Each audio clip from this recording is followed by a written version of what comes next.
Disney is cooked. Well, okay, they aren't actually, since they're making more money per year than full-on countries and won't be going bankrupt anytime soon since they own literally everything, including the air we breathe by now. Now, Disney's issues go a bit deeper than just the materialism. Disney has a creativity issue, or more specifically, an originality issue. From the overwhelming amount of sequels and spin-offs to the live-action remakes that nobody asks for, and even of the small 10% of times they actually do make something original, it falls incredibly flat and bursts into flames financially and critically. Since COVID and the creation of Disney Plus, it seems that all Disney is concerned with at this point is just making a profit. And honestly, it's pretty depressing. But how did this juggernaut of a company get to this point? How did Disney go from seemingly unstoppable with chokeholds so tight on all of our childhoods hardly any other movie studio could have competed with, to a wasteland of quick cash grabs and self-sabotage with little to no successes to show? We're gonna go through the past, present, and future to see the output of these four studios in order to witness the extent of how greed has crippled the Disney juggernaut to this day. But before we jump into things, I would love it if you all considered liking the video and subscribing. It'll be worth it. Anyways, let's jump right into the current mess that is Disney. Ah, yes, the one that started it all. Home to many greats such as Cinderella, The Little Mermaid, Lion King, and hell, even Frozen. It's also home to the greatest abomination in modern Disney, the live-action remakes. So first off, you might be surprised to hear that the first ever live-action remake Disney produced goes way back to 1994 with Rudyard Kipling's The Jungle Book. This actually takes place while the kid in the original movie Mowgli is an adult, and he has this whole backstory and everything about why and how he started living in the jungle in the first place. This has far more necessity and originality than nearly every single remake that comes after it. And this is the first one they do. There's actually also a pretty well-known remake of 101 Dalmatians with Glenn Close as Cruella. And honestly, not gonna lie, but this went pretty hard. I just remember adoring Cruella and thinking she was so chaotic and so hilarious and just all around fabulous to watch here. And just the fact that they focus primarily on the people here instead of the dogs actually added an interesting and new point of view to a pretty iconic movie. With these two earliest movies, it genuinely seemed like effort was put into the stories in order to actually create something different rather than just copying the plot and shots of an iconic animated movie scene for scene, which is quite literally what Disney does with most of their modern remakes now. Before I continue though, I have to say I actually really liked the Cinderella and even to an extent the Sleeping Beauty remake, aka Maleficent. Both actually showed a unique retelling of their original stories, especially Cinderella, which I could argue that it's even better than the original. Even Alice in Wonderland kind of slapped too, since it was almost its own movie, and I'd barely consider it a remake of the original. And in my opinion, that's a good thing. But once they started remaking the Renaissance films, y'all. Beauty and the Beast, for example, I fully remember the hype this got from the casting of Emma Watson as Belle, to the numerous references in their trailer, and the overall massive nostalgia synonymous with this release altogether. A lot of Disney Renaissance movies do have that massive nostalgia appeal with millennials and Gen Z. So I mean, it was bound to be a massive moment and do insanely well in the box office. I'm not even going to excuse myself because I was fully on board with the live action remakes. It fully worked out for them here because Beauty and the Beast made well over $1 billion at the box office. However, it is clear that the light and soul that brought the animated version to life was seriously lacking in the live action version. Even the music too was just so stale and bland almost. And I love Emma Watson, but they auto-tuned the hell out of her voice, and it really just takes you out of the world and experience. Little town, it's a quiet village.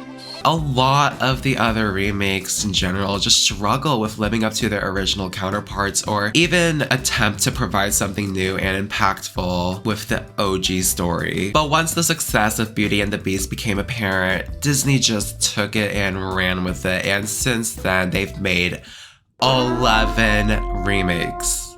11! Do you want to know how many original movies Disney has released since 2017? 4 movies. I understand that ideas may be harder to come by, but you don't even need to be that original. Simply putting in effort, passion, and heart into your work is truly what audiences want. Encanto, I would say, fell into this category pretty nicely, so it can be done. But Disney is actively choosing to go the complete opposite direction by promoting exact carbon copies of their past work. I mean, there is genuinely no thought put into the remakes. Nearly every single scene in The Lion King, for example, is just a complete copy of its original work, but without the heart and soul from the original. Then there's the complete opposite issue where there are open attempts at making the remake completely different, as shown by Mulan and Cruella. And while I will say making Cruella a fashion designer kind of worked honestly, Mulan's story just fell super flat. Taking away the music and talking animals was fine and all, and seeing a potentially darker version of the story was actually pretty exciting. But they also end up taking away the struggle and journey that Mulan has to go through to become a warrior and to save China, aka the literal heart and soul of the original movie. So it's not only pretty boring, but Mulan as a character is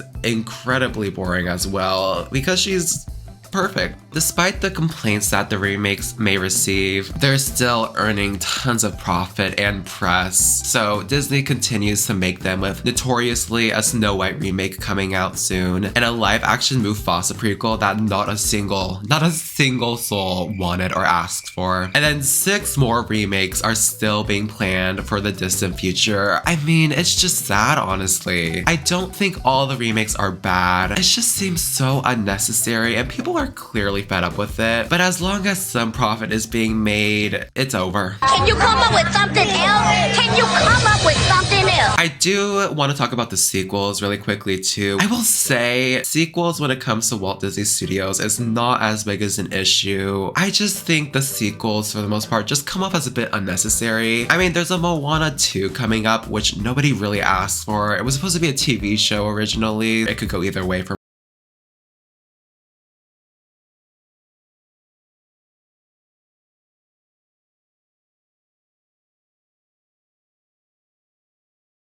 internet was another massive blunder, and it seemed more like one long advertisement for how Disney owns every single aspect of modern day entertainment. Frozen 2 was alright. I mean, a second and soon a third Frozen was fully expected considering the phenomenon it was during the 2010s. And on top of all of this, there's also a second Zootopia coming up. And before people come and say that movies like Wish and Raya and the Last Dragon were original movies that nobody cared about, well, yes, you would be slightly correct. Nobody cared for them because there was hardly any promotion for the movies, or they were just straight up bad. Wish, for example, was a huge blunder with a lot of stale and bad writing and just a lot of the same tropes that have been used in other more recent movies, like the main silly quirky girl archetype, or the villain is a bit sympathetic and he just wants to do good but doesn't know how. And even the animation just came off as soulless and bland too. It's all just very flat to me, and they could fully put the effort they put into remakes and sequels and apply it to the original movies. Disney is just ruining its reputation at the end of the day. Dear God, Disney, just please let your classics rest peacefully. So Pixar is a bit different because if you look at their more recent works, there has honestly been a very prevalent effort to create original stories and movies. Granted, a lot of these movies don't entirely match up to their more treasured and older works, but there's still very obvious effort and heart being put into Pixar's creations, which I am absolutely appreciative for. Where Pixar falters is with the overabundance of sequels either coming up in the near future or those those that have already been released to the public. Now, don't get me wrong, a lot of these sequels are actually some of Pixar's best work, from the first 3 Toy Story movies or even as more recent as Inside Out 2. However, there has been a recent uptick in Pixar movies that are either getting sequels that don't really call for it, or the sequels that have some necessity just really lack in quality or fail to live up to the predecessor. My biggest qualm with Pixar really is the treatment of Toy Story. The forcibly extended lifeline of this poor series is honestly a bit depressing. Toy Story 4 was completely unnecessary. I don't care how good it was not needed. With wacky story choices, like Woody randomly being the only toy to be forgotten by Bonnie, and then get recruited to some weird underground toy business run by Bo Peep is insane. It comes off as incredibly forced. This is completely out of character for Woody, and there's just no way that anything in Toy Story 3 hinted at any of these character choices occurring in the distant future. And it's because they probably didn't plan for this movie because it was unnecessary in the first place. I just have major beef with Toy Story 4 for a multitude of reasons. It makes the finalized ending of Toy Story 3 seem like such an unnecessary throwaway. Toy Story 3 was a perfect ending, and I think extending Toy Story's lifeline was a mistake. Pixar is still planning a 5th Toy Story movie, and I fear for Toy Story's legacy. Cars is definitely the more notorious example of a movie franchise that has well lived beyond its lifeline. The first Cars is a great movie on its own. Cars becoming spies in the second movie is so insane to me still. One of the greatest nobody asked for this movies in Disney history. Very obviously used to make some sort of profit that year. Cars 3 is more tolerable than the second one, but still, there shouldn't have even been a second movie, let alone a third. The Incredibles is now joining the collection of Pixar movies going way past their expiration dates, as a third one is also announced to release in the distant future. Though, while I think The Incredibles 2 has a bit more reason to exist than say Cars or Toy Story 4, especially with the ending of the first Incredibles, for me, it was kind of boring actually, and a bit predictable. This was during the plot twist villain era, so the villain twist came from a mile away. This movie just seemed a lot more safe, if you will, especially compared to the first one. It really challenged themes of family and even midlife crises, and the plot twist of Syndrome being Buddy is still insane to this day. The villain in the second movie pales in comparison, since we low-key don't know shit about her or her motives, so the plot twist just falls flat and we don't care. However, I've gotta come and defend Pixar again, because Inside Out was truly one of the few original movies that not only deserved a sequel, but also kinda needed one. Since the main plot of Inside Out is how emotions work as we get older, this could really go on for multiple movies if they really wanted to, and Inside Out 2 did incredibly well in general, and is honestly one of the best movies they've made in a while, and for good reason. Teenage years are great, anxiety is great, it all just aligned perfectly for a sequel. Anyways, this is really the only outward problem with Pixar. They do still attempt to make original content, and they do have something coming up called Elio, which could be really good. Even their COVID era movies are pretty great, including Soul, Luca, and Turning Red, though they couldn't really make a profit going straight to Disney Plus, so they aren't really talked about much now. In general though, Pixar is probably the most well-off studio we'll be talking about here. Oh boy, here we go. Star Wars is an interesting case study and probably the greatest example of Disney's greed corrupting another studio's output quality. The high stress and demand that this franchise has gone through the minute Lucasfilms put on those Mickey ears is completely bonkers. Now, disclaimer in terms of like spin-offs and TV shows, I'm not super familiar with it, so just bear with me. Anyways, the Star Wars sequel trilogy is incredibly broken. J.J. Abrams and Rian Johnson had vastly different perspectives on where to take this trilogy. I, to this day, could not tell you how either director wanted this to end. I do think J.J. Abrams was pretty screwed over with Rian Johnson just completely disregarding any potential creative strides that J.J. Abrams was attempting to score with his trilogy. This is why very strange creative decisions were made in the final movie, like somehow Palpatine returned, or I'm the spy. What? You? This could have been slimly avoided had Rian Johnson just not gone completely off course from J.J. Abrams' vision with the 8th movie, killing off a potentially good original villain, or making Luke Skywalker a drunk, depressed old man for some reason. I could really dive even deeper with issues on the sequel trilogy, like how Rey doesn't have much of a personality, or in my opinion, the greatest annoyance here being the massive nostalgia bait for each of the 3 movies with little to no originality put into the 3 of them. I mean, the similarities between the original trilogy and this one is practically copy and paste. A trio explore the galaxy with one of them being an incredibly important Jedi who's gonna save us all, with a villain who isn't really villainous and becomes good at the end. Say what you want about the prequels, at least they were pretty freaking original and managed to distinguish themselves from their predecessors. But even going beyond the film franchises, Disney has absolutely milked Star Wars completely dry by now. It seems like a new television spin-off show is getting announced every other week, like it's crazy. It is incredibly hit or miss. Andor and Mandalorian are by a mile the best of the thousands of spin-off shows, not including Clone Wars, but the rest are really just misses, honestly. The Acolyte, for example, has been dragged through the dirt with audiences, or the Obi-Wan spin-off that have been fairly disappointing as well, and it just seems like there's a massive disconnect between fans and showrunners nowadays. Now, I'm not a die-hard fan or anything, but from what I've gathered and what I've seen with the movies and the spin-offs, it just seems like Star Wars has really been drained of every last inch of its heart and originality. And I can't help but feel helpless and a bit sad to see how abused this damn franchise has been under the foothold of Disney. This might be bold to say, but I don't think any of the other production studios have suffered from overconsumption, mass production, and self-destruction quite like Marvel has. Marvel is just straight up getting hate crimed at this point. Looking at the amount of releases from Phase 4 alone could put a Victorian child into cardiac arrest. I'm gonna say something bold and brave. Things should have ended with Endgame.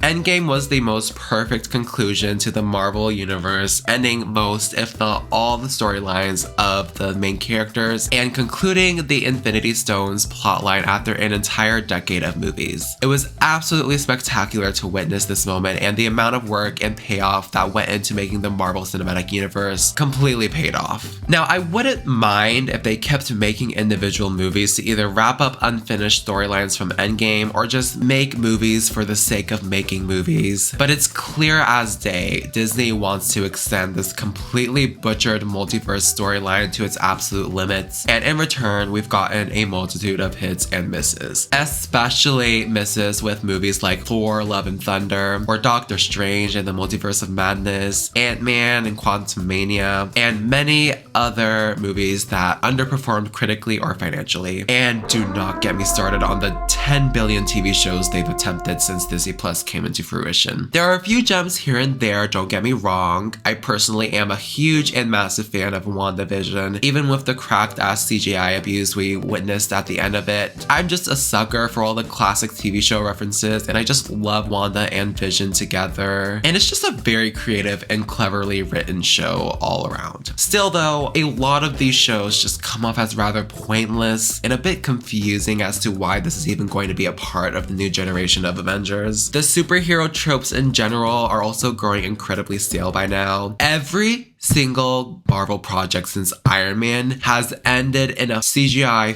fest or a final big boy battle because Marvel simply cannot find another way to satisfy the climax of a superhero movie without using violence. This year only really had one movie release and one TV show release, with a Deadpool and Wolverine collab and a show about Agatha Harkness. And while I haven't seen the show about Agatha, the Deadpool movie showed signs of some itty bitty bit of change in quality in terms of the recent Marvel movie projects we've received in the 2020s. It's still nothing much to go crazy for. There is just an element of edge that's missing compared to the first 2 movies. And that's just the thing with Marvel movies nowadays. Something is missing with most of them. And I think its direction. There's going to be another Avengers movie coming out in 2026 and 2027, and it's honestly going to be a miracle as to how they plan to bring all these characters, movies, and now TV show plots all into 2 movies, especially when there's no way anyone outside of the incredibly hardcore diehard fans have probably even seen every single necessary project since the aftermath of Endgame, which was how Marvel got people to come back to watch every single movie in the first place. They were all reasonably connected with each other through the Infinity Stones and through the universe. The characters actually had some sort of solid connection with one another as well. Now Marvel just feels like 50 different universes thrown together in an effort to make something stick. But I mean, for fuck's sake, they're bringing back Robert Downey freaking Jr. I get it, I love Robert Downey in anything MCU related, but I really think that having him play anything outside of Iron Man is seriously going to damage the legacy of the MCU. That's my opinion though. Maybe it will work out. I'm slimly optimistic about it. It is Robert Downey Jr. after all. But for now, I am greatly skeptical of just how well this casting decision will work. Y'all, it really just is not working out for the MCU at the moment. Even with the successes of Guardians of the Galaxy and more recently Deadpool and Wolverine, there is still a bit of hollowness lurking around these successful movies. The intensity, the love, the investment, the seriousness of the first 3 phases in the MCU have simply been lacking with these more recent phases. Lose the CGI fights, lose the cliche superhero tropes, and please, for the love of God, drop the multiverse or start bringing some heroes together ASAP.